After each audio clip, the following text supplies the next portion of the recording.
Good morning and welcome to Counterpoints. We have less than 2 days until almost 150,000 workers could walk off the jobs in Detroit if they don't strike a bargain with the big three automakers. We're going to talk about that in just a moment. We also have some news on COVID origins.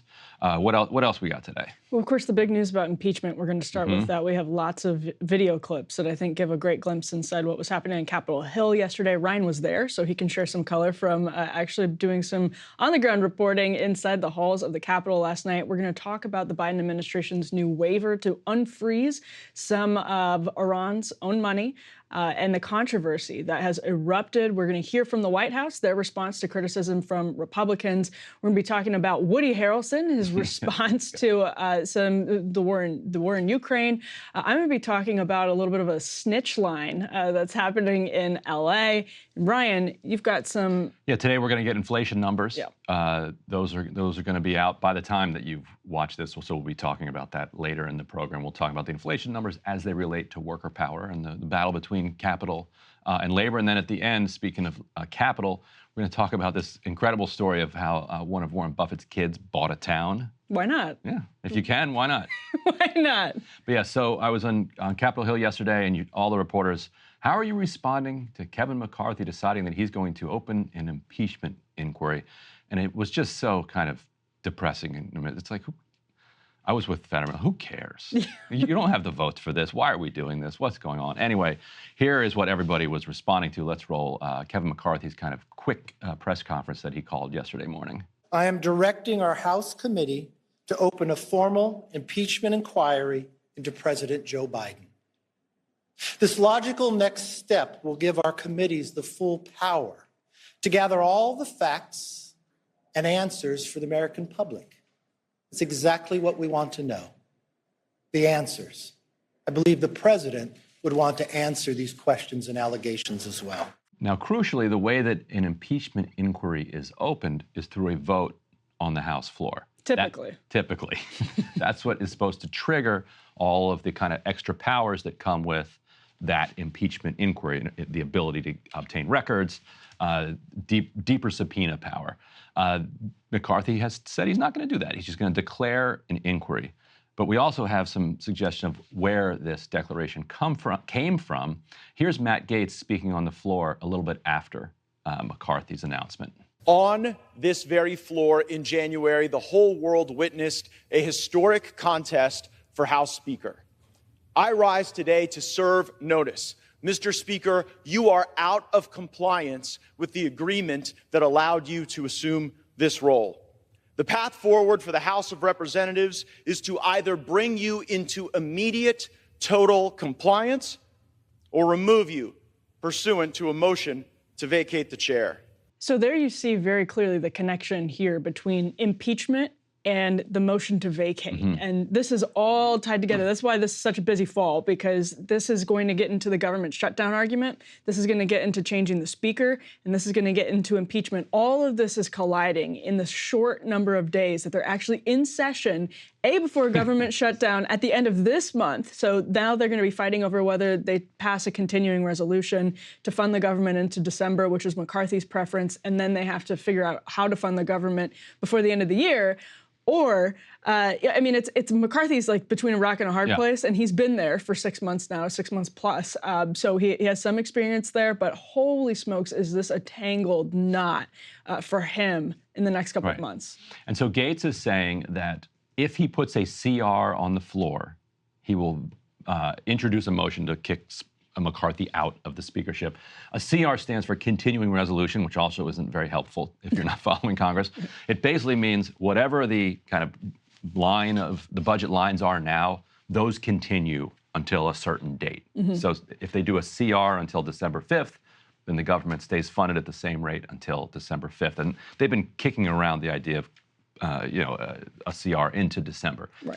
Gaetz said, no. You do that, we're going to kick McCarthy out of the chair. Now, does he have the votes to kick McCarthy out of the chair? We don't know. But the alternative is to pass a dozen appropriation bills through all the different committees and then pass those through the Senate and then have those signed by President Joe Biden. Yeah. That's a complete fantasy. Of course. So he's saying neither is okay. And right.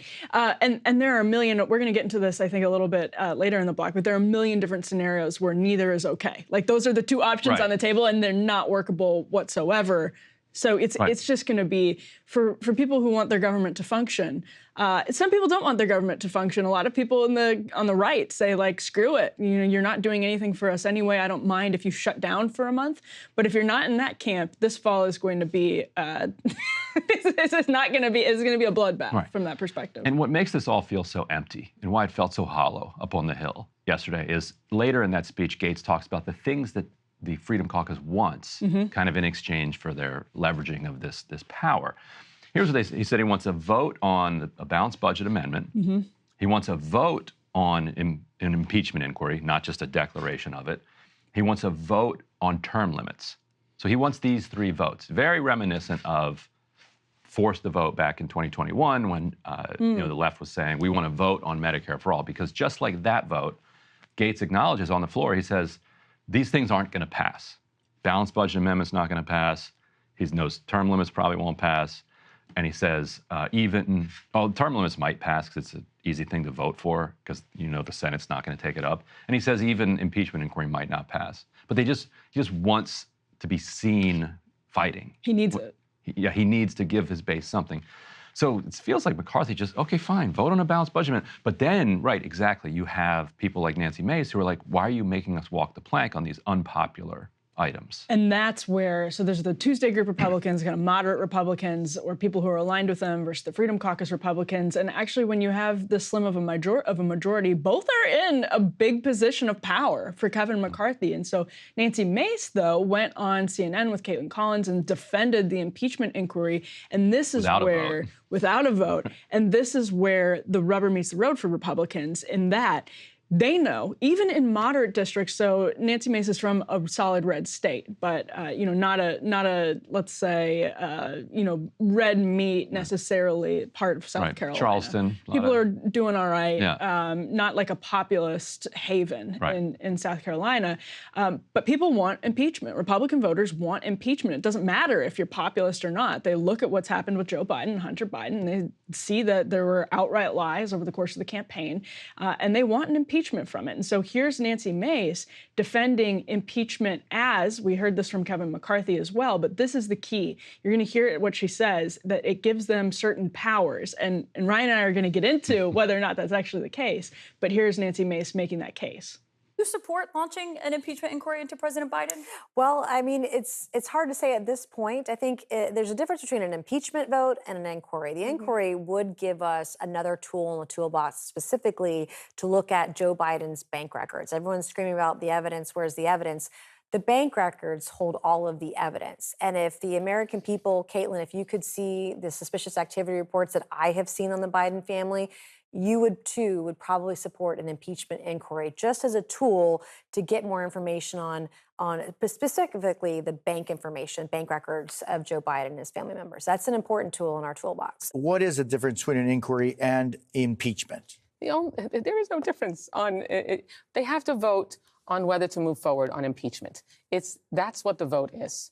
That's what when we voted on impeachment of Donald Trump, who we impeached twice because there was real, credible evidence that came up publicly and was evident and obvious, not this hazy gray area that they're hanging their hat on. They've acknowledged there's no evidence against Joe Biden. They are going to vote. The House has to vote to move forward on an impeachment period. They're adding the word inquiry like they're still going to do some investigations. They've been investigating for months and months. They've acknowledged they have no evidence. Well, they have not actually acknowledged they have no evidence. But on her other point, you do have to vote. And this is according to, and Politico reported this last night, if you don't vote in the House that you're opening an impeachment inquiry, then you're just some dude saying some stuff. Yeah. And then, therefore, you don't open up the extra powers that come with the impeachment inquiry. That's according to Trump's Office of Legal Counsel. Right. That issued a kind of internal ruling on this, and it matters because you say, well, that's just the opinion of the Trump administration, and now it's obviously the opinion of the Biden administration. But it matters because now, if you get a subpoena that gets sent to the White House will just send it back. Like, here's the OLC memo from the Trump administration. Thank you for your subpoena. once you vote on the House floor, then you come back to us, and then maybe we'll comply with this. Their only route then is to try to sue them. But that gets into some awfully dicey balance of powers questions. Because the White House can be like, hey, Supreme Court, thank you for your opinion. Yes. But we're also not letting you weigh in on the balance of power issue like this. And I think that's imminent no matter what. Even if Kevin McCarthy brings this to a vote on the floor, I think all of this is going to get tied up, because I actually went into this yesterday. I was trying to figure out exactly what powers are granted to you by declaring an inquiry or even voting to start an impeachment inquiry. And it's basically courts' interpretations of what it means, what powers, as you were just referencing, what powers you have in the House of Representatives, what powers constitutionally impeachment grants you. And so if you're going for bank records, if you're confident that starting this impeachment inquiry is going to get you bank records, I would imagine that's going to get tied up in courts no matter what, because the Biden administration has zero interest in complying with any of that. They don't feel like they have to comply with any of that. So I don't see why they wouldn't kick it to the court system anyway. So it's not going to be neat and clean no matter what. Here's actually, speaking of the Biden White House, here is a response from Ian Sams. He is working in communications over at the White House. I think he's actually communications director there. He said, will anyone ask Speaker McCarthy why an impeachment inquiry is the next logical step? The House GOP investigations have turned up no evidence of wrongdoing by POTUS. In fact, their own witnesses have testified to that, and their own documents have shown no link to POTUS. I don't think that's true, but we'll keep reading what Ian Sams says. Reminder, McCarthy already said weeks ago on Fox he'd move forward with an impeachment, an appearance in which he based his impeachment push on non-existent obstruction of a non-existent request. Why no mainstream accountability for that falsehood? We can keep going with Ian Sams here. Is this final tweet or X on the matter? McCarthy is being told by Marjorie Taylor Greene to do impeachment or else she'll shut down the government. Opening impeachment despite zero evidence of wrongdoing by POTUS is simply red meat for the extreme right wing, so they can keep baselessly attacking him. They admit it. We can move to the next element here too. Yeah, so they do admit it.